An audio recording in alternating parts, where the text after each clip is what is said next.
eu sou a Laís, esse é o Pode Lá, e no episódio de hoje a gente tá recebendo a Bela Lima! Tô muito feliz! A gente já recebeu aqui a dubladora da Dory, já recebemos a influenciadora Maria Alice Mello, que ensina como é que é trabalhar na Disney, não sei o quê. Já recebemos a dubladora que dublou o mais jovem no Brasil, com 2 meses de vida, e agora já recebeu meu marido, e hoje vem receber a amiga! Porque esse podcast é assim, É eclético e tá tudo bem. Tá tudo bem. Não, eu queria estar aqui quando você chamou as outras dubladoras. Já quer falar, interpreta pra mim. Ai, que fofa. A gente manda um áudio depois. Tô esperando esses áudios até hoje. Oi, eu sou a Laís. Gente, muito chique. Eu tenho amiga chique, é outro nível, né? As pessoas dizem, pra onde? Pra casa da minha dubladora da Disney, né? Dá licença. Ai, dá licença. Outro nível de amizade. Amiga, mas então conta pra galera quem é a Bela Lima, como que você se descreveria? Bom, profunda essa pergunta. É profundo, é. Porque sabe uma coisa, eu aprendi isso com uma menina que eu conheço, ela falava assim, quando a gente pergunta quem você é, aí a pessoa, eu sou dubladora, eu faço tal coisa, eu faço tal coisa, mas a gente não é a nossa função, exatamente, né? Então, como você diria que você é? Bom, a Bela, primeiramente, ela é filha. Ela é filha de um Deus maravilhoso. A Bela teve uma trajetória de vida extremamente caótica e que fez com que eu me tornasse quem eu sou hoje. Então, eu passei por vários momentos da minha vida que foram momentos de dor, sabe? Eu já fui obesa na minha infância, eu sofri rejeição, eu sofri bullying, eu já tive distúrbio de imagem, anorexia, bulimia. Eu tive relacionamentos falidos e eu não entendia por que tanta coisa de errado, né? Mas eu via que a minha identidade ela não era firmada e eu não entendia de quem eu era realmente filha.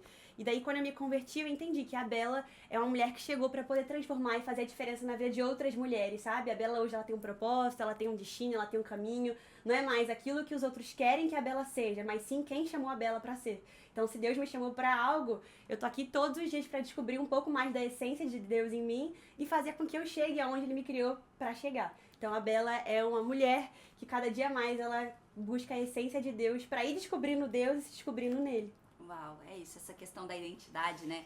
É tão profunda e tão forte. E você falou, né, sobre seu encontro com Deus. E eu acho que talvez um bom nome para esse podcast hoje seja o encontro que mudou tudo. Uau, né? Isso é muito bom. Então, assim, a gente não tem como continuar falando sobre o resto se a gente não parar nesse ponto. Exatamente. Então, como é que foi esse encontro? Como é que ele aconteceu na sua vida? Então, foi no meio, como eu falei, né, eu era toda errada, gente. Então, pensa numa pessoa errada. Se você se acha errado, olha pra minha vida e multiplica por 3.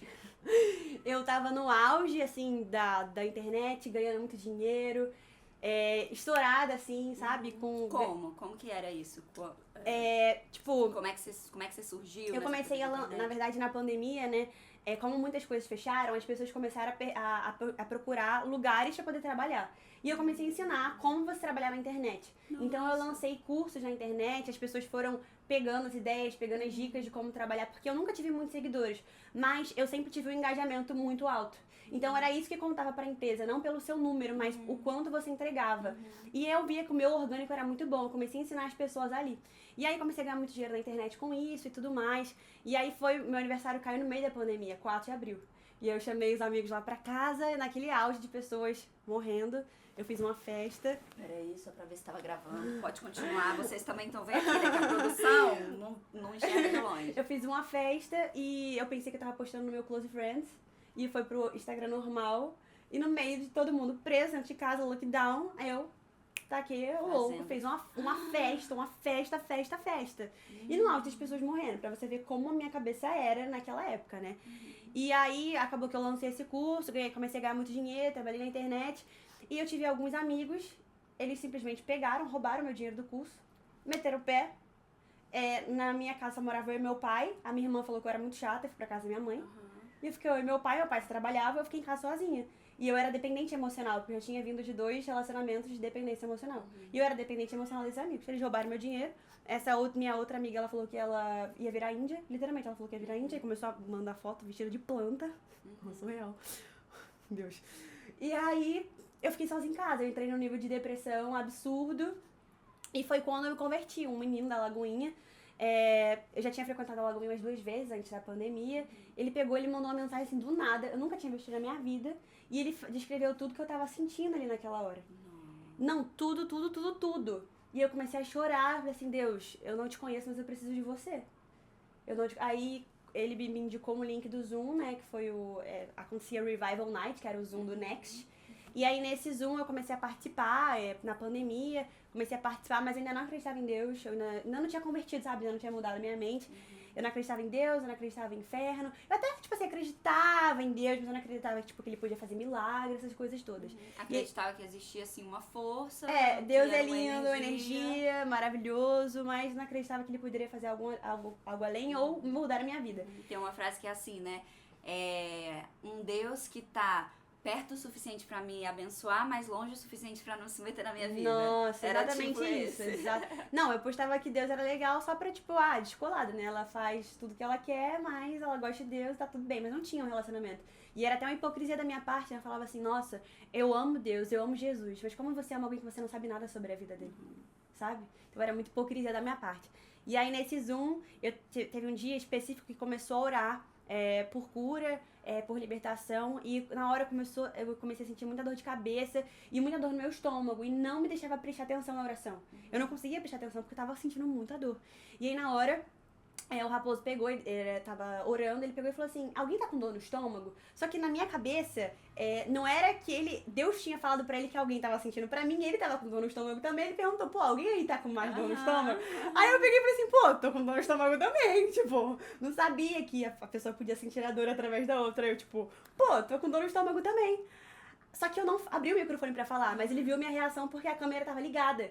E aí ele abriu o microfone e ele falou assim, Bela, é você que tá com dor no estômago? Era muita gente? Era muita gente, era 100 pessoas no Zoom. Não, 100 pessoas. Pra ele ter olhado na hora. Era 100 pessoas no Zoom. Aí ele pegou e falou assim, Bela, é você que tá com dor no estômago? Aí eu não respondi, eu fiquei quieta.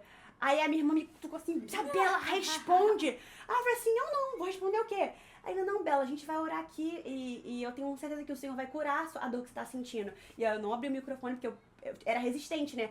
Aí eu virei pra minha irmã e falei assim, Bia, quem ele tá achando que é? Tá achando que é o mago dos magos pra que vai orar assim, vai me curar? Eu, hein? Assim, brigando com a minha irmã. E eu lembro que depois que eu voltei pra igreja, todo mundo lembrava dessa cena. Tipo, todo mundo viu, porque eu tava brigando real com a minha irmã. Nossa. Brigando real. Quem pensa que é? Aí ele, não, Bela, a gente vai orar. Eu não respondi, eu não abri o microfone. Aí ele, a gente vai orar. Aí ele, Pai, em nome de Jesus, declaramos cura. Tipo, uma oração bem simples, tipo assim, de 10 segundos, assim. Aí ele abriu o microfone de novo, aí ele, e aí, Bela? Tipo, como é que tá a sua dor? Aí eu entrei assim em choque, Aí a minha irmã, responde, Isabela! Responde, assim mesmo, responde! E eu tinha a blusa do Michael Wazowski, que eu sou apaixonada, e meu papel de parede era, tipo, verde fluorescente com rosa. Então eu era as pessoas que eles sempre lembravam da igreja, Sim. tipo assim, essa cena todo mundo lembra. Aí eu não abri o microfone. Aí eu... Ele foi curou! Aí ela, a Bia, ele não, Isabela, foi Deus que te curou, Deus me curou, Deus existe. Aí ele abre o microfone, Isabela. Eu abri o microfone, o Senhor existe. Amiga, eu fazer um mico, uma vergonha. Mas, tipo assim, eu fiquei impactada. Eu nunca tinha... Falei, caraca, isso é real. Tipo assim, porque eu precisava ter essa experiência comigo. Aí na mesma hora, eu nunca tinha falado assim de Jesus no meu Instagram, né? Aí eu, gente, Jesus existe. Caraca, Jesus me curou. Gente, é real. Aconteceu comigo. Porque, tipo assim, você fica incrédulo até que aconteça contigo, né? Porque você não tem uma evidência, não tem uma prova. Mas eu não tinha como falar que não existia. Eu tava com muita dor. E aí, depois daquele dia, quando os cultos voltaram presencial, aí eu já comecei servindo. Falei assim, cara, essa minha vida aqui, não quero outra coisa, não. Eu quero esse Deus aqui que me curou. E aí eu fui nessa busca, né, assim, sem conhecer muito, mas me aprofundando. E eu posso dizer que uma das orações que eu fiz quando eu cheguei na Lagoinha mesmo, falei assim, Deus, eu sou muito louca. Você sabe que eu era muito louca no mundo. Então se não for pra ser louca com você, nem me chama que eu não quero. E aí, Deus pegou assim, e eu tô aqui, cara. Tenho 2 anos e pouquinho de convertida. Que esse encontro aconteceu. Que esse encontro aconteceu. E parece que eu tenho, assim, uns 10 anos. As pessoas, geralmente, elas olham pra mim e elas falam, nossa, você não parece ter 2 anos de convertida. Porque elas já pensam numa pessoa que tá, sei lá, neófita, né? Que tá chegando e tudo mais. Mas eu realmente, eu mergulhei. Eu falei assim, não, isso aqui é real. Sabe? Eu vi com os meus olhos. Eu posso falar, eu vi. Eu experimentei. Que legal. Cara, eu fico pensando assim, né? Porque eu acho que Deus, ele tem um jeito de abordar literalmente cada pessoa, né? Ele não é uma coisa assim, um genérico que vamos lá pra todo mundo. E aí você precisava dessa experiência mesmo física, essa coisa. Mas a gente vê tantas outras pessoas que tiveram tantos outros tipos de experiência, né? Tem aquele filme que é até baseado em um livro que é o Em Defesa de Cristo, que é do Lee Strasberg.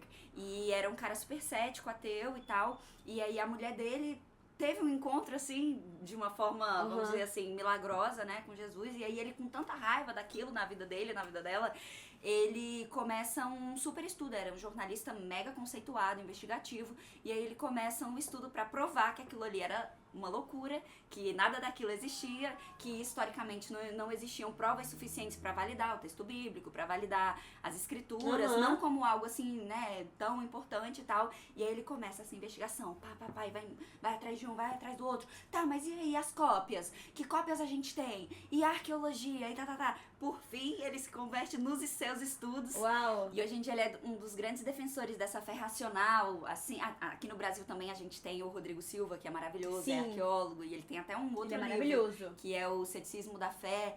Então, a gente tem essas outras pessoas, o próprio C.S. Lewis, né? Sim, C.S. Lewis, que também ele se converteu nesse processo de estudo e de buscar um sentido pra tudo.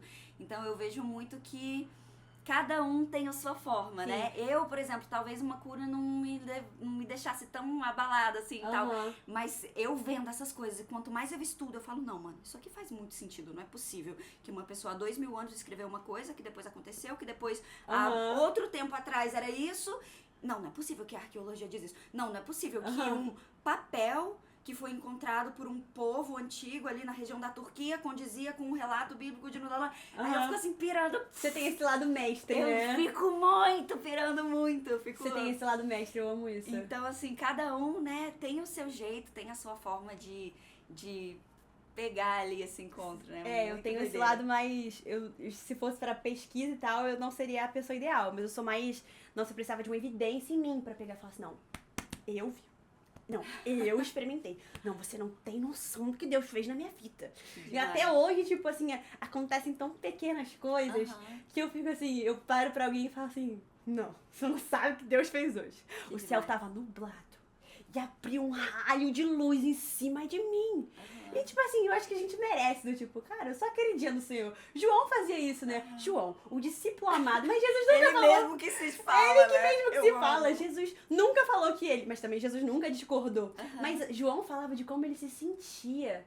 Então, quando Deus faz algo na nossa vida, a gente tem que falar de como a gente se sente. Cara, eu colhi tal coisa e tal. Nossa, como eu me senti. Nossa, hoje o céu tava nublado e veio um raio de luz em cima de mim. Nossa, quão especial eu sou, sabe? Porque a gente tá aqui pra isso, a gente é especial pra Deus, que né? Que demais. E eu acho incrível que, né, na palavra diz que o Senhor não nos chamou pra falar das experiências dos outros. Ele diz, nos chamou pra sermos testemunhas. Então, a testemunha é uma... Caraca, aconteceu na minha vida, né? Então, isso tudo começou na sua vida por uma coisa que você viveu. E é sobre isso que você fala. Mas você tava falando também, né? Sobre o que você passou em relação a questões do peso e tudo mais. E você é nutricionista, né? Hoje em dia. Eu queria saber como é que foi essa doideira de passar dessa briga com seu corpo pra um momento que você virou também a super garota do corpo. Pra depois você entender que... Beleza, eu tenho um corpo. Basicamente. Eu falo pra mim que a guerra com o meu corpo, ela é até hoje. Eu acho que tipo assim, toda mulher passa uma guerra com o corpo uma hora. Ou se não é com o corpo, é com a pele. Se não é com a pele, é com o cabelo. Alguma guerra ela vai enfrentar. Mas assim, quando eu era pequena, né, as pessoas falavam que eu nunca ia ser magra. E eu pensava, bom, Deus me fez dessa forma, ok. Mas até o ponto de que as pessoas faziam com que eu me sentisse errada por ter aquele corpo. E aí eu não me sentia encaixada nos lugares, eu me sentia rejeitada. Por exemplo, eu era bailarina. E tipo, era um choque para as pessoas que eu dançava no meio e na frente. Só tinha gente magra do meu lado. E aí, e quando eu olho pra minha vida atrás, hoje depois que eu me converti, eu vejo que desde aquela época Deus me chamou pra quebrar padrões. Porque, tipo assim, uma bailarina gorda no meio das outras, dançando no meio da frente, sabe? Então, tudo que Deus foi fazendo na minha vida foi pra quebrar esse tipo de padrão. E eu vejo que o problema não tá em você ser gordo ou magro. Existem biotipos de corpo, né? O importante é como você se vê. E a minha imagem com relação a mim mesma foi distorcida por conta das pessoas. Porque era sempre, você tá errada, você não é tal coisa, seu rosto é feio, sua pele é feia, seu corpo é feio. E eu falava, gente, mas como é que eu me encaixo? Como é que faz? E aí eu comecei uma busca incessante pela magreza. E aí fui de dois extremos, né? Porque eu não era só gorda, eu era obesa. Tem uma diferença entre você ser gordo e ser obeso. Obeso é uma doença, gordo é um corpo gordo, é normal. Sim. Nem todo gordo é doente. Mas eu estava no nível de doença e eu fui pra outro extremo, que fui pra bulimia e anorexia. Eu emagreci 30 quilos em 3 meses. Sozinha. Eu passava 4 horas por dia na academia. 4 horas por dia na academia, aí inventei uma dieta lá de 1000 calorias e comecei a diminuir. Tinha ido na nutricionista, mas peguei a dieta dela e comecei a diminuir. E eu fiquei muito magra. E aí as pessoas começaram a me elogiar e era tudo que eu queria. Palavras de afirmação. Nossa, como você tá maravilhosa. Nossa, como você tá perfeita. Mas as pessoas não entendiam que elas também estavam elogiando uma doença. Porque quando eu era gorda, elas elogiavam. Nossa, você é tão bonita de rosto, mas você tem que emagrecer. Questão de saúde. Mas quando eu também fiquei muito magra, que eu tava doente, eu só recebia afirmações. Nossa, você tá incrível. Você tá maravilhosa. Mas era uma doença também. Então... Sabe uma coisa que eu acho muito, assim, forte? E que às vezes eu ando me policiando, né? E isso, eu comecei esse policiamento depois que eu fiz uma cirurgia ortognática. Que é uma cirurgia que, basicamente, reposiciona os ossos do seu corpo, do seu rosto. Minha mordida era invertida, né? No dente. E aí, botou ela pro jeito certo e tal. E sempre que as pessoas me encontravam... era pra falar uma opinião sobre aquilo, sobre a minha imagem, né? E por mais que elas falassem, nossa, que legal, aquilo me feria, porque, tipo, eu não queria que as pessoas nem reparassem, que eu tinha uma doideira, assim. Mas aí eu comecei a pensar, cara, por que toda vez que a gente vê alguém, talvez o nosso primeiro impulso seja fazer algum comentário sobre a aparência dela? Exatamente. Né? E às vezes é porque é até bom, mas às vezes... Será que você precisa... A gente sempre quer falar, emagreceu, engordou, ai... Vamos falar outra coisa, né? De primeira. Exatamente, mas as pessoas não. Algumas pessoas, elas entendem, você emagreceu, você tá magra, como elogio. Sim, mas por que gordo não é elogio? Mas é porque magro e gordo não são elogios, são biotipos. Cara, você vai elogiar alguém, elogia o caráter da pessoa. Pô. Não precisa elogiar, tipo, o corpo dela. Porque vai existir o corpo gordo e vai existir o corpo magro. E é por isso que eu entrei na nutrição, porque eu tava numa guerra tão grande comigo que eu precisava entender quem eu era. Sabe? Quem eu era com a comida. Sabe? E claro, a minha identidade não era distorcida naquela época, mas eu falei, cara, eu preciso entender como que sou eu com a comida, eu não sei sobre a comida, eu preciso entender isso aqui. Então a nutrição, ela foi uma cura, né? Literalmente, eu fazia na faculdade, assim, estudei muito e consegui entrar numa alimentação chamada intuitiva, né? Que você aprende a ouvir seu corpo, que eu não acredito em dieta, eu falo que eu sou uma nutri desconstruída, porque eu não acredito em dietas, as dietas, elas te fazem engordar. Quanto mais você se restringe, mais você engorda. E eu acredito que cada corpo, ele entende melhor o que é bom pra ele, sabe? Não é que você vai comer só besteira, mas é que você vai saber o que você precisa naquele momento, sabe? Às vezes eu não tomo café da manhã, às vezes só almoço e janto. Às vezes eu acordo com fome, às vezes eu acordo sem fome. Não tem que ter uma regra, não tem que ser algo robótico. E eu ensino as pessoas a comerem assim. Mas foi assim, me curando, me libertando. Mas isso não quer dizer que eu ainda não sofra, não tenha recaída. Às vezes eu tenho recaída. Claro. Até PM que eu digo, olha pro chocolate olha pra mim e tem aquele negócio assim, sabe? Aquela queda. Aí vai a barra inteira. Ai, Senhor, misericórdia. Mas assim, normalmente no dia a dia não consigo controlar, consigo ter uma consciência plena com a comida. Porque a gente nasceu com isso, né? Por exemplo, a gente quando era bebê, quando a gente avisava que a gente tava com fome, a gente chorava. Então, porque hoje tem que ter um papel escrito a hora que você tem que ir, não, 3 horas você vai comer, 5 horas você vai comer de novo. Não, 21 horas. Não! Você nasceu bebê com os seus sinais de fome e saciedade, tanto que você chorava pra poder comer. A sua mãe, ela só te dava a comida quando você chorava. Porque quando você avisava. E é engraçado, o Iago, né, talvez você esteja assistindo, saiba. Iago, querida, aproveita e me chama aí, ó. O Iago é médico, Nossa, né? ele fez um post sobre água de coco muito bom, né? Muito bom. Também achei. Até comprei água de coco depois daquele. Tava tempo que eu não bebia. E o Iago é médico, ele, né, fala sobre as coisas lá de endocrinologia dele. E isso ele já tinha me falado uma vez e era uma coisa que eu não tinha muito de costume. Ele falava assim, a gente come quando tá com fome. E às vezes não, eu falo, tá na hora do almoço, tá com fome? Não, mas tem que almoçar agora, não é meio-dia? E ele, não, eu não comi ainda porque eu não tô com fome.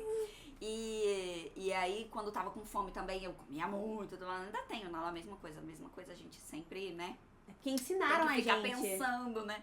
Mas muito, muito louco isso. Claro que quem tem compulsões, né, às vezes tem um horário, tem uma organização. Aí tem a pode psicóloga. ser que funcione com, né, um Exatamente. tratamento multidisciplinar. Mas essa nossa relação com a comida é muito louco, né? Porque tem tanta variedade de comida, mas eu acho que os industrializados também, eles são uns vilõezinhos nesse quesito, né? Porque sim, a gente sempre acaba indo pro industrializado. Eu sempre que eu tô com algum problema ou que eu tô sem tempo, a primeira coisa que eu faço é comer besteira porque eu não tenho tempo de pensar no que eu vou comer. E é rápido, prazeroso e vai te atender ali, mas é uma caloria vazia. Doideira. Tipo, não nutre seu corpo. Verdade. E aí seu corpo grita por dentro. A gente tem que ter naquele equilíbrio, né? Legal. Mas e se alguém quiser te contratar aí, faz aí um @Nutribela Nutribela Lima, tem lá, link da bio, é só marcar, só consulta. Adorei. E agora indo pra outra Adoro, porque a gente pergunta, tem vários assuntos. que já falamos de marido, e agora você tá namorando, né? Eu sabia! Eu não vou perguntar né, não quero detalhes, que as pessoas não precisam saber da sua vida pessoal de tal forma você assim. tá convidada pro meu casamento, onde você vai ouvir lá o... Ela não foi no meu casamento, que a gente ainda não se conhecia. Puxa vida. Mas olha, eu assisto os vídeos e eu fico, ai meu Deus, que casal Disney! Poxa. Eu fiz um post que eu achei que não ia ter relevância nenhuma pra ninguém, assim, da forma como eu recebi, contando sobre o meu casamento, né? Contando sobre que eu tinha sonhado com isso quando eu era adolescente, e aí aconteceu e tudo mais, e falando como uma amiga foi tão fundamental pra mim, pra ela me dar um estímulo de esperança, assim, quando eu tava, não vou dar certo com ninguém, nada nunca vai acontecer. E aí eu recebi várias mensagens das pessoas falando, caramba, como eu precisava ler isso hoje, nossa, reacendeu um tipo de esperança em mim que eu tava meio que achando que não ia acontecer, e obviamente que vocês são só namorados ainda, mas eu queria que você falasse um pouco sobre como esse relacionamento trouxe pra você, mesmo ainda com tão pouco tempo, um senso de fofura, de romantismo, de saber que existem pessoas que podem nos acompanhar na nossa caminhada, sabe? Uma coisa assim, um romances in the air envolvido com vamos lá, amigas solteiras, sabe? Então, cara, tem duas coisas que as pessoas hoje elas não entendem e que é um problema falar disso, que é tempo e espera. Geralmente hoje falar que você, igual se Deus fala pra Abraão quando ele tinha 60 e poucos anos, Abraão, você vai ter um filho depois dos 100.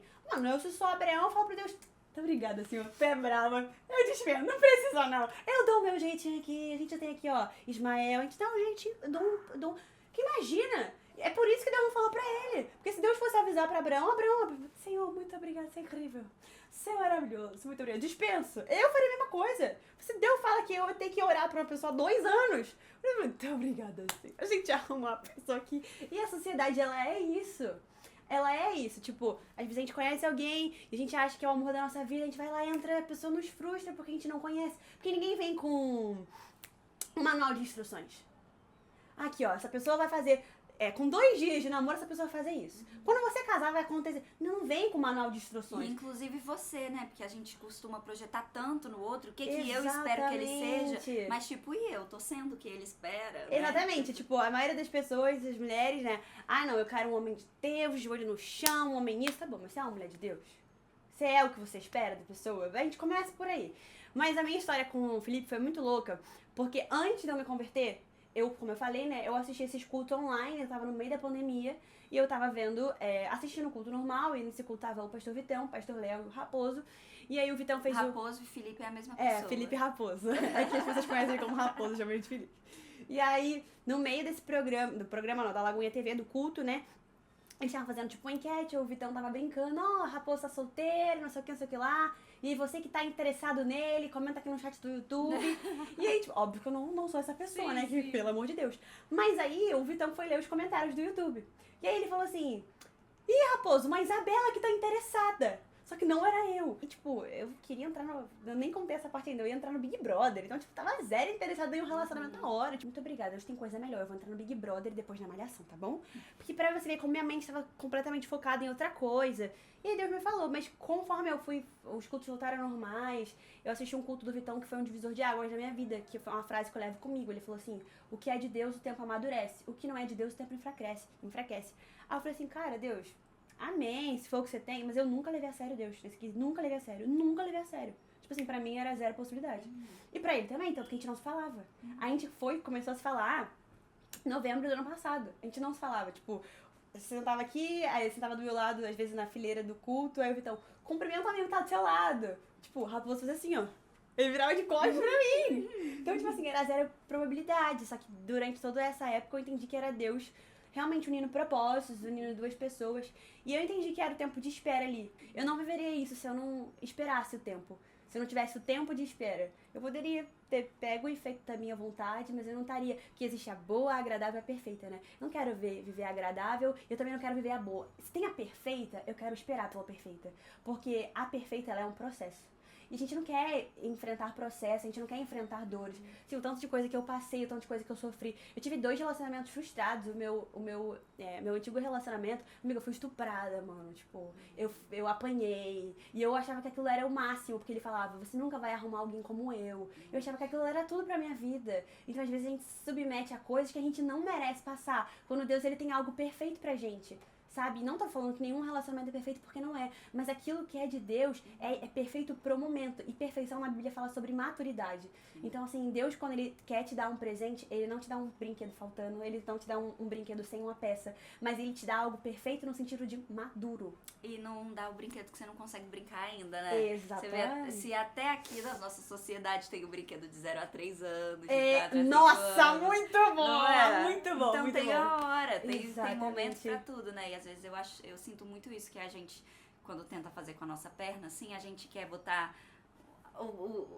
na hora errada, né? Meu pai sempre diz, o carro na frente dos bois. Um dia ele fez uma palestra pra mim gigantesca sobre isso quando eu era mais nova e aquilo me deu tanta raiva. Mas eu entendo que é verdade, assim, às vezes a gente quer pular uma etapa e a gente vai colher o resultado disso, né? Durante um tempo. Exatamente. Sobre pular etapas. E às vezes quando a gente escolhe do nosso jeito, é isso, não é o jeito que é o melhor, né? Uhum. E eu vejo muito isso também, falei isso no post que eu falei aqui, sobre escolha. Se fosse pra escolher, eu nunca teria escolhido o Iago, nunca. Mesma coisa. E assim, que bom, porque eu teria escolhido errado e todas as É. vezes. E eu escolhi errado, mas foi literalmente isso. Deus impediu, assim, não, Glória a não. Deus.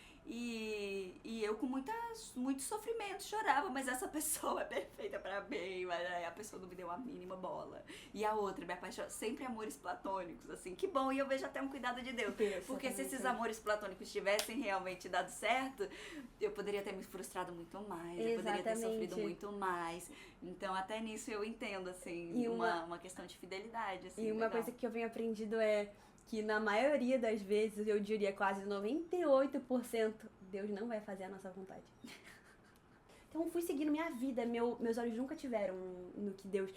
eu vejo que o problema da mulher hoje é que a gente foi criada com boneca, né? Então a primeira brinquedo nosso foi uma boneca.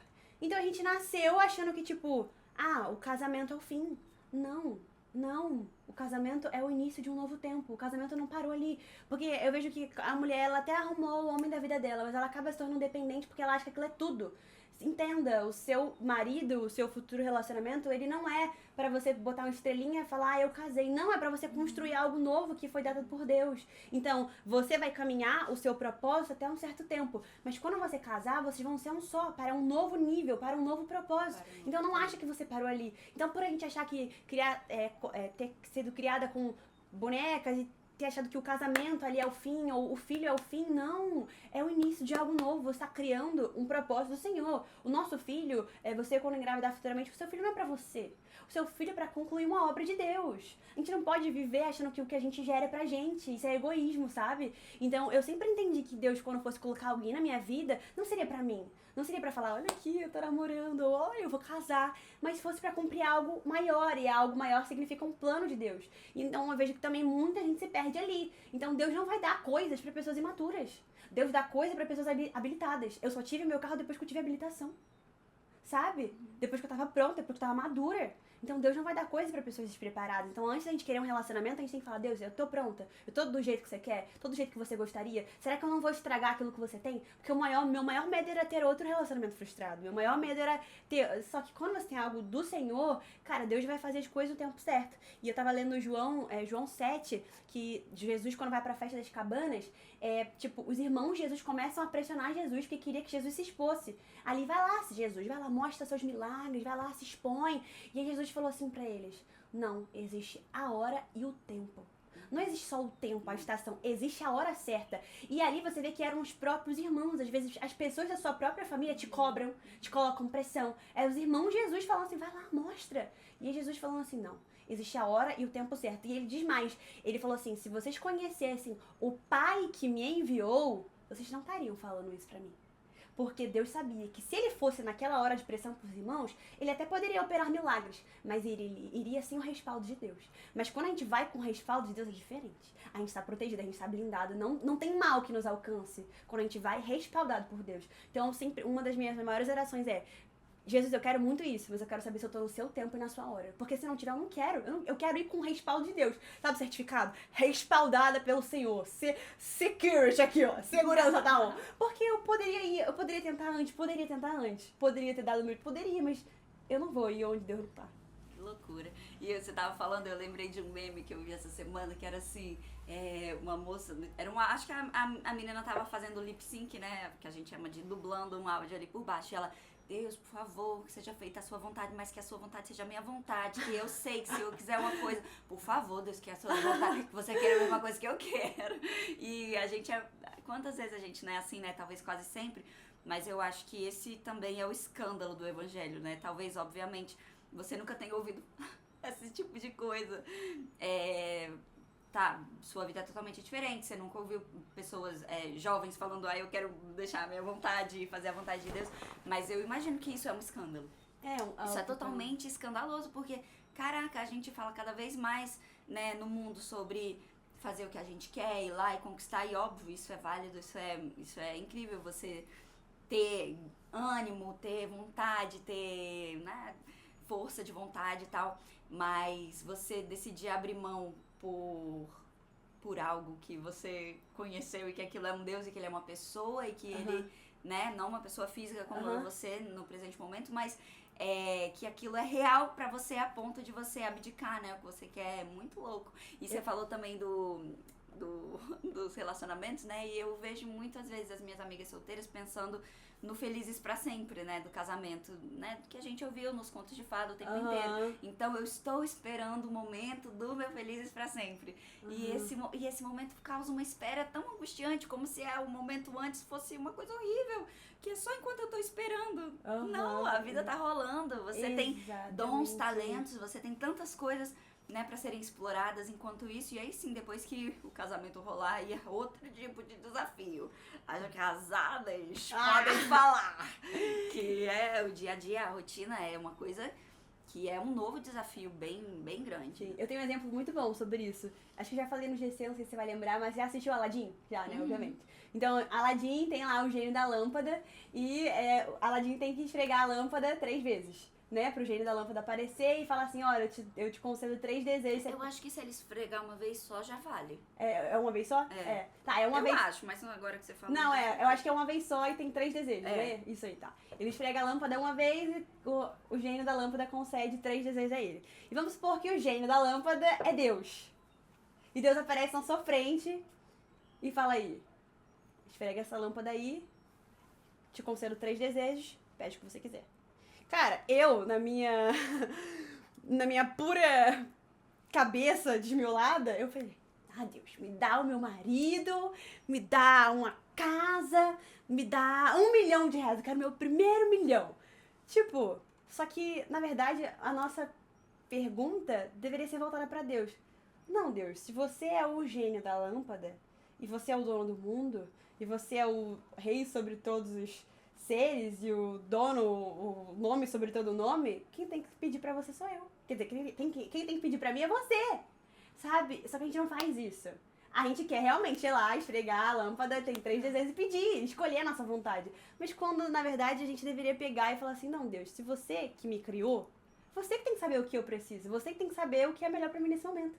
Porque quem te criou sabe melhor do que você o que você precisa. Então foi literalmente isso que eu fiz com Deus, sabe? Quando eu tava assistindo esse filme, eu falei assim, cara, se Deus fosse o gênio da lâmpada, e ele me pedisse pra escolher 3 coisas, seria muito burro da minha parte escolher o que eu preciso, porque eu não sei. A gente não sabe o que a gente precisa. A gente é limitado, né? E a gente acha que a gente não é. E eu acho que a maturidade envolve um pouco, obviamente, que a gente é muito nova, a gente tem um caminho de maturidade bizarro para percorrer, somos muito imaturas em 300 milhões de sentidos, mas eu vejo isso, assim, com pessoas que nem sempre idade significa sabedoria, né, e nem maturidade, mas eu vejo isso com pessoas mais velhas e maduras, que elas entendem o quanto elas sabem pouco. Isso é muito, muito importante, assim, porque caramba, a infinidade de milhões de coisas que existem. A gente realmente sabe pouco demais, a gente realmente é limitado, né? E o próprio Aladdin, já falando nele, no final do filme ele tem essa sacada de que os desejos dele não são só pra ele. Muito né? bom, De que os talentos dele não são só pra ele. Então o último desejo dele, spoiler, se você não viu o Aladdin, para de assistir, ele decide usar o último desejo dele pra ajudar o gênio, né? Obviamente que com Deus ele não precisa de ajuda humana nenhuma, mas ele percebe que, caraca, os meus desejos e as minhas riquezas e o que eu tenho nessa terra, eles não são só pra mim. Então, talvez um dos seus pedidos, um dos seus desejos, seja realmente querer fornecer algo pra alguém, né? E não só receber. Mas é um exercício muito pesado de Exatamente. É porque a gente vê o quanto a gente... exatamente, o quanto a gente é egoísta. A gente quer, porque vai me fazer bem, porque vai me acrescentar. Tá, e o seu propósito, que não é só pra você, né? Vai além de você, vai pra fazer a diferença na vida de outra pessoa. E aí eu comecei a me questionar sobre essas coisas. Eu falei assim, tudo que eu faço, oh Deus, isso é muito bom. Aos meus olhos é muito bom, mas se não for o que você tem, pode tirar. Corta. Eu abri mão do meu maior sonho. Eu falei, né, pra você que eu entrar no Big Brother. E eu fiz uma oração perigosa. Eu falei, Deus, se não for isso que você tem, eu já estava dentro do Big Brother. E eu falei, hoje eu falo isso com uma tranquilidade, porque na época eu acredito. Perdi a oportunidade da minha vida. Troquei o que eu via pelo que eu não via. Mas eu vejo que trocar o que eu via, o que eu tinha, né, que era fama, status, dinheiro, seguidores, que era tudo que eu queria, pelo que eu não via, que era o evangelho, né, que é a vida com Jesus, que você não vê. Deus não te dá tanto tempo vai acontecer isso. Não, Deus nunca me falou nada. Mas eu troquei o que eu via, o que eu tinha, na verdade, pelo que eu não tinha. Então, hoje, pra mim, meio que tornou fácil, assim, eu abrir mão das coisas. Porque eu já abri mão de tudo que eu queria. Eu falei assim, Deus, isso aqui pra mim, ó, abre mão fácil. Ah, Bela, abro mão fácil. Porque não tem como também viver com Jesus sem renunciar, sabe? Que loucura. Era isso que eu ia... Que doideira você falar isso, porque era exatamente o que eu ia falar depois. Que um outro escândalo, né, do evangelho, do cristianismo, mais uma vez, pra você que talvez nunca tenha ouvido esse assunto, é que ele diz... Quer seguir a mim, né? Jesus dizendo. Então negue a si mesmo. Caraca. Pegue sua cruz. Sério mesmo? Sim. É isso aí? Ah, então não é tipo Jesus pra mim, não? Tipo, eu vou ter um Jesus pra ele fazer tudo pra mim? Não. Ai, não é tipo assim, Jesus andando do meu lado pra tá meu brother me proteger e ser, lá vem um perigo, uou, não, me acerte? Não, às vezes ele diz que no mundo tereis aflições, às vezes ele diz que é no sofrimento que ele vai fazer a obra. Caraca, sério? Não. Caraca, tu vai escolher seguir isso aí? Gente, então tipo, doideira. Mas eu recebi uma pergunta hoje, né? Eu falei pra algumas pessoas que a gente conhece que você viria hoje. E aí elas falaram, posso fazer uma pergunta? Eu falei, claro, pode. Júlia e Marcela. Ai, fofas, amo. E uma das dúvidas era sobre devocional, né? Que talvez se você também nunca ouviu falar esse assunto, já tá pirando demais o cabeção com as duas malucas falando de Deus aqui do nada. Não era sobre dublagem esse podcast? Oh, meu Deus. Mas elas perguntaram sobre devocional, que é o quê? É um momento de tirar pra ter um relacionamento com esse Deus no seu dia. Porque ele diz, entra no seu quarto, fecha a sua porta, e o seu pai que tá no céu te vê. Não é só te ouve, tipo, tu vai falar e ele ouve, ele vê. Então, você imaginar que isso acontece, e você ter esse momento todos os dias, eu acho que é um grande pulo, assim, é um grande salto de transformação, pelo menos na minha vida foi, assim, quando eu só recebia o que as pessoas falavam pra mim, eu entendia de uma forma. Quando eu falei, caraca, não, eu vou fazer isso aí, que esse povo diz, vou fechar a porta e vou falar, e aí, Deus, bora aqui conversar, então? Como é que é? Qual é que é? Como é que fala? Eu acho que rolou uma grande mudança, assim, na minha vida, de saber, caraca, então, Bíblia, beleza. Então, beleza, vamos ler, vamos ver qual é que é. E não entendi. Será que se eu perguntar, Deus me responde? Deus, não entendi isso aqui, como é que é? Aí já aconteceu, eu virar a página e tá a explicação. Eu falei, eita, peraí, então parece que realmente tem alguém ouvindo, né? E realmente parece que a resposta também tá ali, né? Não só de uma forma, assim, hiper sobrenatural, vai aparecer alguém na sua frente cochichar no seu ouvido, mas essas respostas, elas também estão ali escritas, né, nesse livro, que tem um determinado valor, e se você ainda não entendeu o valor e não tem tal, esse livro do Lee Strobel é uma coisa bem legal pra você pesquisar. Tem o Em Defesa da Bíblia também dele. Mas aí, depois dessa introdução gigantesca, como é que é pra você esse seu tempo, né, do que a gente chama de devocional, e que dicas você daria pra pessoa começar ou desenvolver melhor esse momento? A primeira coisa que eu queria falar é que as pessoas, elas querem colocar regras em tudo, né? Ai, tem que ser dessa forma, então como é que você faz? Eu não vou dar uma receita de bolo pra você, porque não existe. Mas eu deixo muito o Espírito Santo livre, sabe? Eu acordo e falo, Deus, o que você tem pra mim hoje? Meu devocional, ele começou com 5 minutos. Hoje eu fico 1h30. Nossa, 1h30. O que tanto vocês conversam? O que tanto vocês falam? Eu falei, gente, o negócio flui de uma forma que teve um dia, foi janeiro desse ano, eu fiquei de 10 da manhã, que foi a hora que eu acordei, até 4 da manhã. Eu e Deus. E eu não conseguia parar, tipo, era... E no início, sabe, nos 5 minutos, voltando, era chato, caralho, que coisa chata, tô ouvindo nada, tô entendendo nada. Eu li esse negócio aqui, não fala nada comigo. Mas, tipo assim, eu permaneci, sabe, eu entendi que não era o quanto, tipo, de obrigação, mas o quanto meu coração tava disponível a querer conhecer um Deus que eu não conhecia. E sabe, eu lembro que eu fazia estágio de nutrição ali na perinatal, e eu acordava muito cedo, eu acordava 5 horas da manhã, eu não tinha esse tempo com Deus, então eu chegava 15 minutinhos antes do meu estágio, dentro do carro eu abria a Bíblia e ficava lá 5 minutos conversando com Deus, assim, sem entender nada. Eu separava um versículo, lia e falava, não tô entendendo. Gente, a gente tem que ser sincero com Deus, sabe? Porque Ele sabe umas coisas, eu falava, não tô te entendendo, não tô entendendo nada. E aí teve um dia que Deus me usou. Eu fiquei feliz que Deus me usou. Tinha uma médica, uma pediatra lá, e aí ele falou assim, eu senti assim no meu espírito, você vai escrever esse post-it e vai dar pra ela. Eu falei, mas eu nunca falei com a mulher. Eu só encontrava a mulher assim nos rounds que tinha. Eu escrevi um post-it, e aí eu fiz a lei, né? Deus mandou, eu fiz a lei. Comprei um chocolate, e aí eu falei assim, olha, Deus mandou te entregar isso aqui. E aí escrevi um versículo e um negócio pra ela, mas eu nunca tinha conhecido, nunca tinha trocado um oi com a mulher.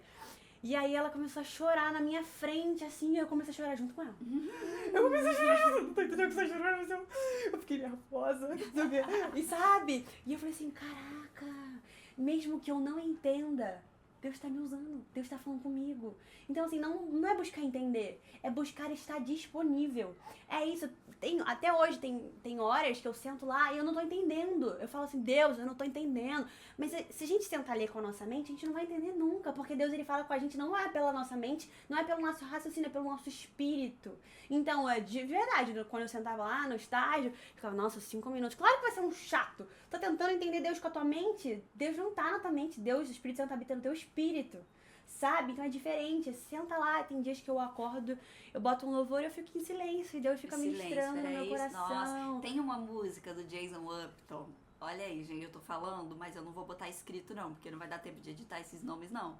Mas é In the Silence, né? No silêncio, Jason Upton. Caramba, é isso. É isso, então... o silêncio. É você falar, beleza, tem uma prioridade aqui. Pô, fica tão fácil ficar no celular vendo um monte de coisa. Parou, silêncio, e aí? E, cara, não precisa de um quarto específico, de um lugar específico. Deus está em todo lugar. Eu, quando levo minha irmã pra faculdade, meu devocional é no carro. Eu, quando não tenho tempo, meu devocional é andando. Meu devocional é no banheiro, é no chuveiro. Eu colo uns post-its no meu espelho, né? E eu declaro aquilo ali, tipo... Salmo 119:11, guarda no meu coração a tua palavra pra não pecar contra ti. Aí eu tomando banho, Deus começa a falar comigo. Isso é um devocional, é meu momento com Deus, sabe? É o meu melhor amigo, é a pessoa que eu amo me relacionar. Mas isso é algo que você constrói, então não existe uma regra. Ah, tem que ter louvor, palavra. Não, às vezes tem, às vezes não tem. Mas é o quanto seu coração tá realmente disponível pra poder ouvir do Senhor, porque Ele sempre tem alguma coisa pra falar. Ah, é isso. E assim nós terminamos, então. Pode ir lá. Espero que não tenha sido muito louco pra você que nunca ouviu falar sobre Ah, isso com na certeza sua foi, vida. mas assim, confia. Não confia na gente não, confia em Deus. É isso. Pergunta pra ele aí, tá aí de bobeira. É isso mesmo, Deus? Essas doidas aí tá muito doida? Ou fala comigo também. E É aguarda. Porque começou assim, né? Na vida da Bela, começou assim também na minha Exatamente. vida. E aí recalculou toda a rota, né? Não, agora eu me sinto viva. Antes eu fazia as coisas, eu me sentia, tipo, querendo agradar pessoas, querendo fazer as coisas porque tava na moda, porque eu ia ser bem vista, porque aquilo ia me trazer seguidores e dinheiro. Cara, hoje se eu vejo que eu tô fazendo uma coisa, mas mesmo que não me traga retorno nenhum, e te falo de nenhum retorno, mas eu vejo que tá agradando o coração de Deus, pra mim é suficiente. E eu acho que isso é propósito, né? Legal. Total. Total. Ai, gente, então muito obrigada se você esteve aqui com a gente até agora. Sim. E até a próxima semana. Não pode ir lá. Até a próxima!